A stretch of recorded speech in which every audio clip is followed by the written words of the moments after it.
అటువంటిది మన మరదలికి కడుపు వచ్చిందంటే చాలా వండర్గా ఉంది.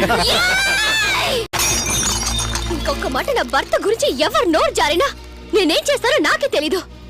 నా మొగుడు మీలా సూట్లు వేసుకోకపోయినా, ఖరీదైన కారులో తిరగకపోయినా ఈ సీమకే సింహం. ఆయన పేరు చెబితే మెరిసే మెరుపు ఆగిపోతుంది, కురిసే వాన నిలిచిపోతుంది. నా భర్త పిచ్చివాడని కదూ అన్నారు. అవును, మీలాంటి పనికి మాలిన అన్నలున్నారని తెలుసుకోలే నా భర్త పిచ్చివాడే. ఏమన్నావు తిరుమల నాయుడు? నా భర్త రౌడియా? గుర్తుందా?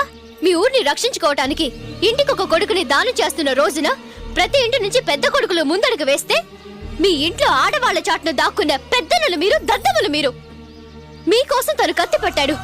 ఆ రోజు నా భర్త ఆ త్యాగమే చేసి ఉండకపోతే ఈ రోజున మీరు విదేశాల్లో ఉండేవారా?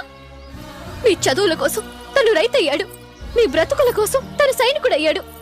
మీకు మనీ ఆర్డర్లు పంపుతూ మీ క్షేమాల్ని తండ్రికి తెలుపుతూ తను పోస్ట్ మ్యాన్ అయ్యాడు. నా భర్తే లేకపోతే మీరు ఈ ఊళ్ళో అడుగు పెట్టగలిగేవారా?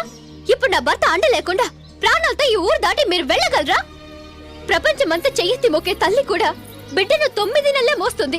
కానీ నా భర్త మిమ్మల్ని, మీ కుటుంబాన్ని 25 ఏళ్లుగా మోస్తున్నాడు. మీ అందరికి తెలిసింది స్వార్థం, లాభం అయితే ఆయనకి తెలిసింది ప్రేమ, త్యాగం. And what did you say? You think my husband doesn't know ABCD of sex? What do you know about sex?